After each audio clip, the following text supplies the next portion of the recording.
بسم اللہ الرحمن الرحیم۔ تفسیر عثمانی سورۃ الضحیٰ۔ والضحیٰ واللیل اذا سجا، قسم ہے دھوپ چڑھتے وقت کی اور رات کی، واللیل اذا سجا، اور رات کی جب چھا جائے، ما ودعک ربک وما قلی، نہ رخصت کر دیا تجھ کو تیرے رب نے اور نہ بیزار ہوا۔ نمبر 1، والآخرۃ خیر لک من الاولی، اور البتہ پچھلی یعنی آخرت بہتر ہے تجھ کو پہلی یعنی دنیا سے۔ نمبر 2، ولسوف یعطیک ربک فترضی، اور آگے دے گا تجھ کو تیرا رب پھر تو راضی ہوگا۔ نمبر 3، الم یجدک یتیما فآوی، بھلا نہیں پایا تجھ کو یتیم پھر جگہ دی۔ نمبر 4،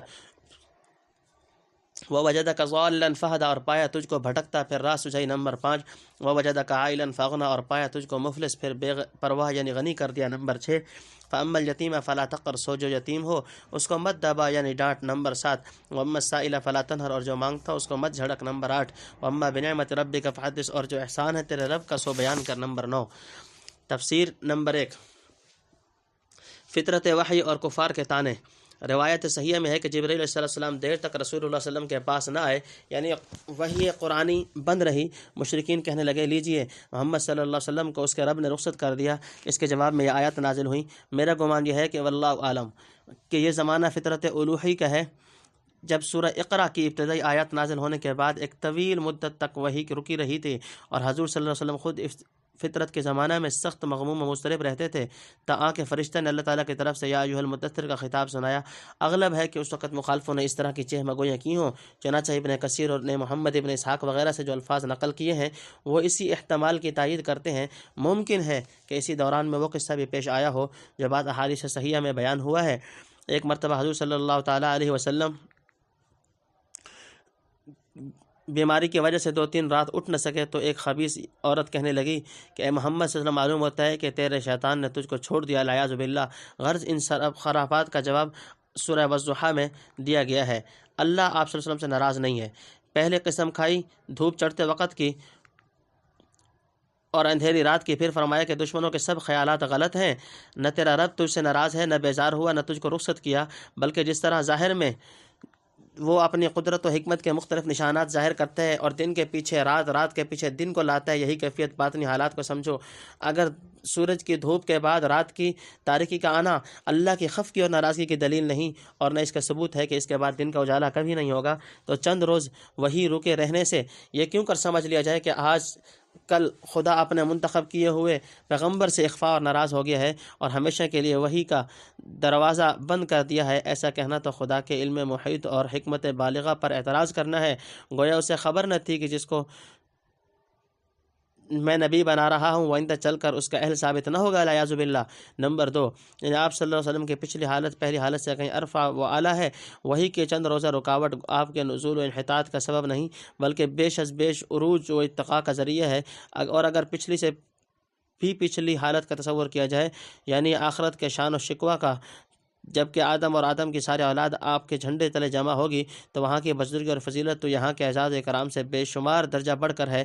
نمبر 3، حضرت صلی اللہ علیہ وسلم کو خوش کر دینے کا وعدہ، یعنی ناراض اور بیزار ہو کر چھوڑ دینا کیسا؟ ابھی تو تیرا رب تجھ کو یعنی دنیا و آخرت میں اس قدر دولت نعمت عطا فرمائے گا کہ تو پوری طرح مطمئن اور راضی ہو جائے۔ حدیث میں نبی کریم صلی اللہ علیہ وسلم نے فرمایا کہ محمد صلی اللہ علیہ وسلم راضی نہیں ہوگا جب تک کہ اس کی امت کا ایک آدمی بھی دوزخ میں رہے، صلی اللہ علیہ وسلم۔ نمبر 4، حضرت صلی اللہ علیہ وسلم کی یتیمی۔ حضرت صلی اللہ علیہ وسلم کی ولادت باسعادہ سے پہلے ہی آپ کے والد وفات پا چکے تھے۔ 6 سال کی عمر میں والدہ نے رحلت کی، پھر 8 سال کی عمر تک اپنے دادا عبد المطلب کی کفالت میں رہے۔ آخر اس در یتیم اور نادرہ روزگار کی ظاہری تربیت و پرورش کی سعادت آپ صلی اللہ علیہ وسلم کے بے حد شفیق چچا ابو طالب کے حصے میں آئی۔ انہوں نے زندگی بھر آپ صلی اللہ علیہ وسلم کی نصرت و حمایت اور تکریم و تبجیل میں کوئی دقیقہ اٹھانا رکھا تھا۔ ہجرت سے کچھ پہلے وہ بھی اس دنیا سے رخصت ہوئے۔ چند روز بعد یہ امانت الہی اللہ کے حکم سے انصار مدینہ کے گھر پہنچ گئی۔ اوس و خزرج کی قسمت کا ستارہ چمک اٹھا اور انہوں نے اس کی حفاظت اس طرح کی جس کی نظیر چشم فلک نے کبھی نہ دیکھی ہوگی۔ یہ سب صورتیں درجہ بدرجہ ایوا کے تحت میں داخل ہیں، کما اشار الیہ ابن کثیر۔ نمبر 5، ہم نے آپ صلی اللہ علیہ وسلم کو ہدایت کاملہ عطا کی، یعنی حضرت صلی اللہ علیہ وسلم جوان ہوئے، قوم کے مشرکانہ اطوار اور بیہودہ رسم و راہ سے سخت بیزار تھے، اور قلب میں خدائے واحد کی عبادت کا جذبہ پورے زور کے ساتھ موجود تھا۔ عشق الہی کی آگ سینہ مبارک میں بڑی تیزی سے بھڑک رہی تھی۔ وصول اللہ اور ہدایت خلق کی اس اکمل ترین استعداد کا چشمہ جو تمام عالم سے بڑھ کر نفس قدسی میں وضعیت کیا گیا تھا، اندر ہی اندر جوش مارتا تھا، لیکن کوئی صاف کھلا ہوا راستہ اور مفصل دستور العمل بظاہر دکھائی نہ دیتا تھا جس سے اس عرش و کرسی سے زیادہ وسیع قلب کو تسکین ہوتی۔ اسی جوش طلب اور فرط محبت میں آپ صلی اللہ علیہ وسلم بے قرار اور سرگرداں پھرتے اور غاروں اور پہاڑوں میں جا کر مالک کو یاد کرتے اور محبوب حقیقی کو پکارتے۔ آخر اللہ تعالیٰ نے غار حرا میں فرشتہ کو وحی دے کر بھیجا اور وصول اللہ اور اصلاح خلق کی تفصیلی راہیں آپ صلی اللہ علیہ وسلم پر کھول دیں، یعنی دین حق نازل فرمایا۔ ما کنت تدری ما الکتاب ولا الایمان ولکن جعلناہ نورا نہدی بہ من نشاء من عبادنا، سورہ شورى رکوع نمبر 5۔ تنبیہ، یہاں ضالن کے معنی کرتے وقت سورہ یوسف کی آیت قالوا تاللہ انک لفی ضلالک القدیم کو پیش نظر رکھنا چاہیے۔ نمبر 6، ہم نے آپ صلی اللہ علیہ وسلم کو غنی کر دیا، اس طرح کہ حضرت خدیجہ رضی اللہ تعالیٰ کی تجارت میں آپ صلی اللہ علیہ وسلم مضارب ہو گئے، اس میں نفع ملا۔ پھر حضرت خدیجہ نے آپ صلی اللہ علیہ وسلم سے نکاح کر لیا اور اپنا تمام مال حاضر کر دیا۔ یہ تو ظاہری غنا تھا، باقی آپ صلی اللہ علیہ وسلم کے قلبی اور باطنی غنا کا درجہ تو وہ غنا عن العالمین ہی جانتا ہے، وہ غنی عن العالمین ہی جانتا ہے، کوئی بشر اس کا کیا اندازہ کر سکے۔ مطلب یہ ہے کہ آپ صلی اللہ علیہ وسلم ابتدا سے مورد انعامات رہے ہیں، آئندہ بھی رہیں گے۔ جس پروردگار نے اس شان سے آپ صلی اللہ علیہ وسلم کی تربیت فرمائی، کیا وہ خفا ہو کر آپ صلی اللہ علیہ وسلم کو یوں ہی درمیان میں چھوڑ دے گا؟ استغفر اللہ۔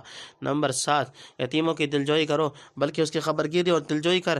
جس طرح تم کو یتیمی کی حالت میں اللہ تعالیٰ نے ٹھکانہ دیا، تم دوسروں کو یتیموں کو ٹھکانہ دو۔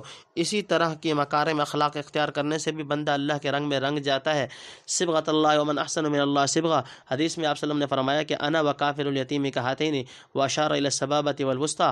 نمبر 8، یعنی تم نادار تھے، اللہ تعالیٰ نے غنا عطا فرمایا۔ اب شکر گزار بندے کا حوصلہ بھی یہ ہونا چاہیے کہ مانگنے والوں سے تنگ دل نہ ہو اور حاجت مندوں کے سوال کرنے سے گھبرا کر جھڑکنے اور ڈانٹنے کا شیوہ اختیار نہ کرے، بلکہ فراخ دل اور خوش اخلاقی سے پیش آئے۔ احادیث میں سائلین کے مقابلہ پر آپ کے وسعت و اخلاق کے جو قصے منقول ہیں، وہ بڑے سے بڑے مخالف کو آپ صلی اللہ علیہ وسلم کے اخلاق کا گرویدہ بنا دیتے ہیں۔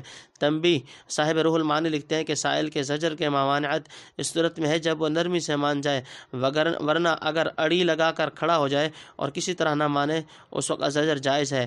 نمبر 9، اللہ کے احسانات کی تذکیر کیجیے۔ محسن کے احسانات کا بنیت شکر گزاری نہ بقصد فخر و مباحات چرچا کرنا شرعاً محمود ہے، لہذا جو انعامات اللہ تعالیٰ نے آپ صلی اللہ علیہ وسلم پر فرمائے ان کو بیان کیجیے، خصوصاً وہ نعمت و ہدایت جس کا ذکر ووجدک ضالا فہدی میں ہوا، ان لوگوں کا پھیلانا، اس کا لوگوں میں پھیلانا اور کھول کھول کر بیان کرنا تو آپ صلی اللہ تعالیٰ علیہ وسلم کا فرض منصبی ہے۔ شاید آپ صلی اللہ علیہ وسلم کے ارشادات وغیرہ کو جو حدیث کہا جاتا ہے وہ اسی لفظ فحدث سے لیا گیا ہو، واللہ عالم۔ سورہ ضحیٰ اپنے اختتام کو پہنچی۔